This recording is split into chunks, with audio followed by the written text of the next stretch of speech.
Oi, gente, mais um vídeo aqui de cima do teto do nosso hotel. Muito legal, eu tive sorte porque hoje não é ocupado, hoje não é usado. Além disso, nós estamos numa baixa temporada, né? Então isso faz com que a gente pode aproveitar se o tempo ajudar. E hoje, de manhã às 9 horas, tá ajudando e muito. Vocês podem ver, eu tô sem casaco grosso aqui, sentado. E atrás de mim vocês podem ver a estação do trem de Dresden, tá? Aquele reto assim, redondo ali, que vocês podem ver, parece dois túneis. Esse é a estação do trem. E por lá vocês podem ver vários cúpulas das igrejas que se encontram no centro. Ali perto está o centro da cidade e no meio disso vocês também podem ver a cúpula da Frauenkirche. Pois é. E nós vamos agora falar do Putin e como ele vê o mundo, e nisso ele vê uma longa crise. Não vai ser uma coisa que logo vai passar, a gente tem que se preparar, todos nós, cada cidadão, para um tempo mais longo de crise. O desafio político é igualar a importância e a escala das ameaças, que são táticas e estratégicas. As estratégicas são claramente maiores, pois se os Estados Unidos e o Reino Unido conseguirem se impor, eu acho que eu vou subir um pouco, isso aí está fazendo muito barulho, né, aqui. Infelizmente, pois se os Estados Unidos e o Reino Unido conseguirem se impor na Ucrânia, será impossível removê-las em 10 a 15 anos, sem uma grande guerra. Isso significa que as energias dos líderes russos, que substituirão Vladimir Putin e da Rússia como um todo, estarão focalizados na sobrevivência, envolvimento em um conflito local ou preparação constante para ele. O Estado estará em uma luta pela existência, a qual terá que pagar abandonando seu próprio desenvolvimento. A implementação de projetos estratégicos na Sibéria, o desenvolvimento do Ártico, a criação de novas infraestruturas, tudo isso será perdido em um buraco negro e uma guerra fria total com os Estados Unidos e a Europa Ocidental. O Estado trabalhará apenas para uma tarefa. E isso é um beco sem saída absoluto. É do interesse da Rússia preservar a possibilidade de uma política externa multivariada, não apenas defensiva. É importante entender que quando falamos de ameaças realmente sérias, não nos referimos às consequências táticas que os Estados Unidos ameaçam atualmente. Elas não são, de modo algum, uma ameaça estratégica. Cortar um país das instituições financeiras controladas por Washington ou de partes do comércio internacional não é uma grande ameaça. O fechamento mútuo de fronteiras com os Estados Unidos e a União Europeia não é um problema para a grande maioria dos cidadãos russos. O sistema financeiro global já está envelhecendo e o petróleo e o gás terão bastante sucesso nos mercados asiáticos. Os produtos básicos que a Rússia produz serão de qualquer forma necessários para as economias dos vários países, mesmo que o comércio em si seja menos confortável do que com a Europa atualmente. As sanções serão definitivamente impostas à Rússia. Mais uma vez que os Estados Unidos e seus aliados não têm outro meio de contato como o mundo externo. Para um país do tamanho da Rússia, de recursos naturais e potência econômica, a questão mais importante não é como fazer dinheiro, mas como gastá-lo. E isso é o que está sendo decidido no momento. Se houver uma grande guerra na Europa, a Rússia terá que utilizar quase todos os seus recursos nesse confronto, o que, inevitavelmente, levará a uma redução no consumo doméstico, na esfera social, na educação e em tudo mais. Em outras palavras, a questão não é que a Rússia perca os benefícios de suas relações econômicas com o Ocidente. Isso é provável em qualquer cenário de conflito emergente.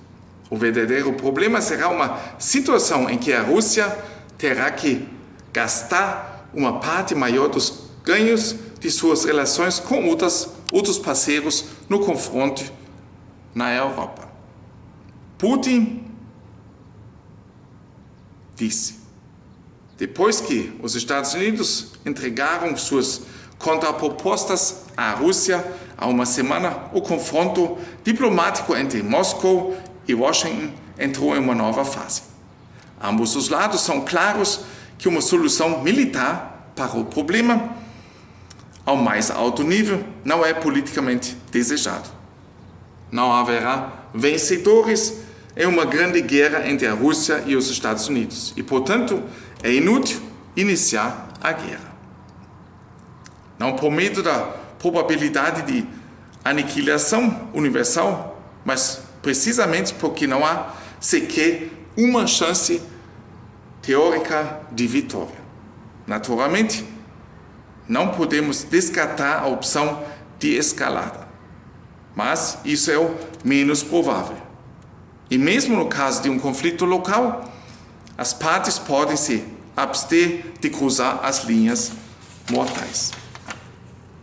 Os Estados Unidos ainda não veem a situação na Europa Oriental como uma ameaça à sua segurança nacional. Eles já estão se preparando internamente para ceder à pressão russa, mas o progresso real exigirá muitos meses de engajamento militar e diplomático. E político. Diplomático. Por sua vez, a Rússia não parece satisfeita com as outras ofertas que recebeu. Negociações sobre questões técnicas sem movimento. Sobre as principais questões são irrelevantes para a resolução dos objetos estratégicos de Moscou. A crise está entrando em um estado de tensão permanente, no qual a Rússia deve trabalhar simultaneamente nas frentes militar e política. Uma combinação de diplomática sutil com o Ocidente, envolvimento com os estados ucraniano e manobras militares perto da fronteira provavelmente se tornará rotina na política externa russa. Os próprios Estados Unidos têm sido lentos até agora. Seus planos de enviar novas tropas do outro lado do oceano para a Europa não causarão grande impressão. De fato, Washington ainda não está diante da opção de se retirar de suas posições pós-Guerra Fria ou de se envolver em um confronto militar completo com a Rússia. A segunda opção significaria destacar dezenas e possivelmente centenas de milhares de militares na Europa. Isso, inevitavelmente, colocaria um enorme fardo sobre os próprios Estados Unidos e os privaria da oportunidade de se preparar para a próxima rodada de luta, dessa vez com a China. Afinal, apesar de todos os encantamentos e da criação de novas alianças na periferia asiática, os americanos nem mesmo começaram a confrontar Pequim seriamente com a força. A China, por sua vez, também está concentrado significativamente concentrando significativamente suas tropas com uma meta de 2024 a 2025.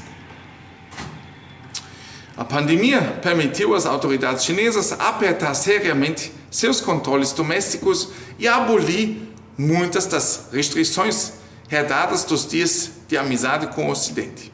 A luta aqui será muito séria e ainda não vimos nenhuma grande provocação militar ou mesmo confrontos localizados. Portanto, temos razões para acreditar que as relações com a Rússia são a área onde os Estados Unidos tentarão conservar sua força. Isso significa que as concessões reais ou formais serão acompanhadas por pressões de informação e pela introdução de novas medidas restritivas na economia. Esse é um estado de coisas bastante aceitável. E mesmo que o nível de hesitação que a crise nas relações entre a Rússia e o Ocidente despertar no observador destreinado seja considerável, o fato de o mundo ser repetidamente abalado por novas crises é, na verdade, uma consequência inevitável da reestruturação de todo o sistema internacional e as consequências devem ser tratadas menos emocionalmente. A primeira etapa desse processo fundamental foi a separação geral dos estados com a epidemia do bichinho há 2 anos e seu crescente controle sobre a vida dos cidadãos. De modo geral, no entanto, as grandes potências têm se saído muito bem. A pandemia agora parece ter diminuído e o conflito entre os Estados Unidos e a Rússia está vindo à tona, o que também poderia corrigir muitas das distorções que se acumularam nas décadas desde a Guerra Fria. Agora que a fase aguda desse confronto foi substituída por um antagonismo sustentado, é provável que vejamos a próxima fase, uma crise total nas relações ocidentais com a China. É preciso se acostumar com o fato de que o homem comum não terá uma vida pacífica no futuro próximo. É melhor pensar em como viveremos depois que tudo no qual nossa confiança no futuro foi baseada há alguns anos foi destruída. Isso não é nada assustador. Anteontem, os especuladores das ações eram os principais agitadores do universo. E agora, os problemas associados à sua ganância parecem um jogo infantil em uma caixa de areia. Veja nesse texto, o Putin,